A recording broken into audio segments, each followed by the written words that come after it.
Bem, meus irmãos, cumprimento a todos com a paz do Senhor. Amém. Graças ao bondoso Deus. Também vou deixar aqui uma mensagem para a amada igreja.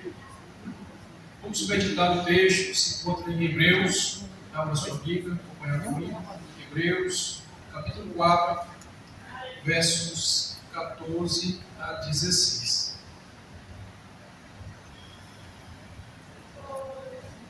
Graças a Deus, mas o culto que nós prestamos a Deus, não é verdade? É nós que apresentamos o culto a Deus. Glórias a Deus por isto, pelo que Ele é, pelo que Ele faz e por tudo que irá fazer. Louvado, bendito e santo é o Teu nome, Senhor.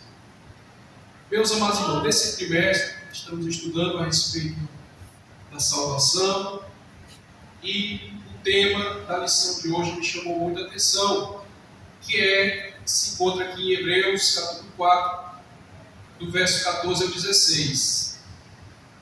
Visto que temos um grande sumo sacerdote, Jesus, Filho de Deus, que penetrou nos céus, retenhamos firmemente a nossa confissão, porque não temos um sumo sacerdote que não possa compadecer-se das nossas fraquezas, porém um que, como nós, em tudo foi tentado, mas sem pecado. Verso 16: cheguemos, pois, com confiança ao trono da graça, para que possamos alcançar misericórdia e achar graça, a fim de sermos ajudados em tempo oportuno. Louvado seja o nome do Senhor. Quando o escritor aos Hebreus escreveu, escritor incerto, não se tem registrado na história quem o assim fez, mas quando ele fez, ele tinha um propósito, que era de conectar o conhecimento dos judeus, que eles tinham da lei, com a graça de Deus em Cristo Jesus. E ele vai do início ao fim, fazendo esta comparação.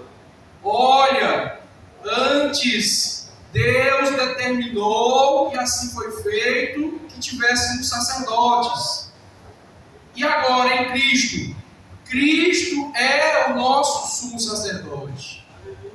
E ele vai dizer: olha, antigamente, por determinação de Deus, Deus disse que sacrificaríamos os animais, representando ali o nosso pecado, para que nós que cometemos o ato contra Deus, soubéssemos que o nosso erro, ele custa uma vida. Não era a de quem errava, era a do animal. E o animal inocente ainda por cima. O inocente padecia pelo meu erro, pelo nosso erro. Então Deus assim determinou e assim foi feito. Aí agora ele vem a Cristo Jesus e diz: olha, Cristo agora, ele não oferece um animal, porque ele é o próprio Cordeiro de Deus. E é isso que João entendeu. Quando João olha para Jesus, apontando a Cristo que vinha a ele, diz: eis o Cordeiro que Deus nos dá. Eis o Cordeiro de Deus. Se antes era nós que apresentávamos um cordeiro, agora é Deus que está dando o quê? Um cordeiro para o sacrifício. Louvado seja o nome do Senhor. E assim ele vai todo o livro de Hebreus, apresentando que a lei mostrava algo futuro, que era Cristo Jesus. Agora eles não mais deveriam atentar para os ritos da lei, mas deveriam estar o quê? Atentos em Cristo. Se antes o animal padecia ano após ano, e em Cristo seria igual, não, Cristo é muito superior do que muitos animais, do que qualquer coisa que possa existir. Ele é o Cordeiro eterno. Quando lemos em Apocalipse, uma cena linda, quando João tem a visão de que no céu, as pessoas choravam e diziam: quem é digno? Quem é digno de abrir estes selos? Quem é digno de abrir estes selos? E João disse que começou a chorar também, até que diz: não chores, João, eis o Cordeiro de Deus, que tira o pecado do mundo. Louvado seja o nome do Senhor.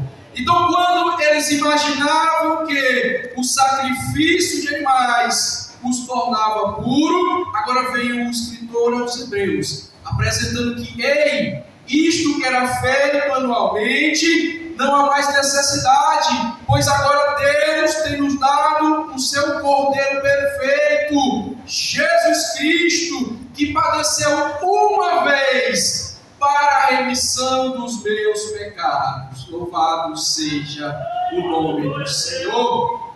E Ele, como sumo sacerdote, que nos leva até Deus, também é apresentado. E é isto que Ele faz aqui, especificamente nesta passagem. Ele vai nos chamar a chegarmos a Deus com confiança ao que Ele chama de trono da graça, para alcançarmos misericórdia, socorro em ocasião oportuna. A maioria dos preceitos que as pessoas ensinavam, ou ao longo do tempo continuam dizendo, elas apresentam que ao homem deve sacrificar-se para ser agradável a Deus. O homem, partindo dele, deve fazer alguma coisa que Deus do céu olhando diz: não, eu gostei desta tua atitude, então eu vou ser contigo. O livro de Hebreus vai nos apresentar um caminho diferente, e nós entendemos que é um caminho diferente. É Deus lá do céu que olha para a nossa infelicidade, a nossa indignidade, e provê para nós o quê? Um meio para que chegarmos a Ele. E este meio é quem? É Cristo Jesus. É por isso que Ele é apresentado como a porta do reino.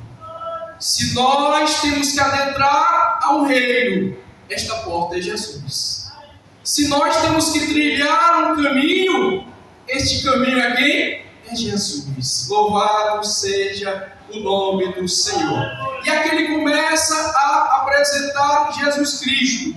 Temos um grande sumo sacerdote. Antes de falar da graça, Hebreus apresenta a Jesus.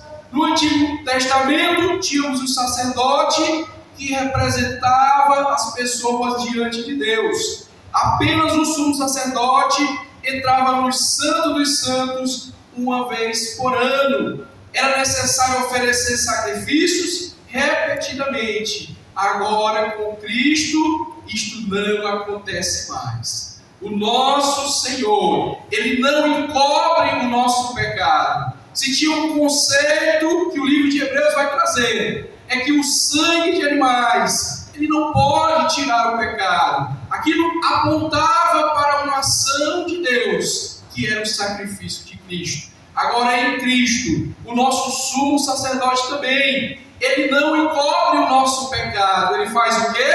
Ele tira de nós o pecado. E é por isso que você, em Cristo, passa a ser o quê? Uma nova criatura. Você agora não é mais aquela pessoa que nasceu com seu pai e da sua mãe. Você agora um ser que mora dentro de você, o Espírito da parte de Deus, e você foi novamente gerado para andar fazendo as obras de Deus. Glória a Deus por isto. Quem mais poderia fazer isto por nós, senão Cristo Jesus? Louvado seja o nome do Senhor. Quando o Senhor se apresenta como sumo sacerdote, a nossa confiança não está em que a gente possa fazer, né? Eu posso fazer isto, eu posso oferecer isto. A nossa confiança em relação a Deus para conosco é de Deus para conosco, porque parte dele, foi ele que o quê? Que nos escolheu, foi ele que nos chamou, é ele que nos provê todas as ferramentas para estarmos em sua presença. Louvado seja o nome do Senhor. Sempre que pensarmos, duvidarmos, questionarmos, como também um dia eu me questionei: Senhor, eu já fiz isto e mais isto, ainda assim, Jesus, o Senhor me aceita, né? Ainda assim, Jesus, eu posso estar com o Senhor. Não conhecia eu que o Evangelho não é o homem escolhendo Deus, é Deus elegendo-nos pelo amor que há em Cristo Jesus. Louvado seja o nome do Senhor. Jesus conhece as nossas fraquezas, agora que é especial, né? Nós não temos um detalhe impressionante que encontramos aqui nesse texto. Impressionante que Jesus apenas nos conhece intimamente. Ele sabe o que vai sair da boca, ainda antes que o quê? Que haja a palavra. E ainda assim Ele nos escolhe. E ainda assim Ele nos chama. Você já pensou isto? Talvez, se nós contássemos as nossas preservadas, vamos botar assim, né?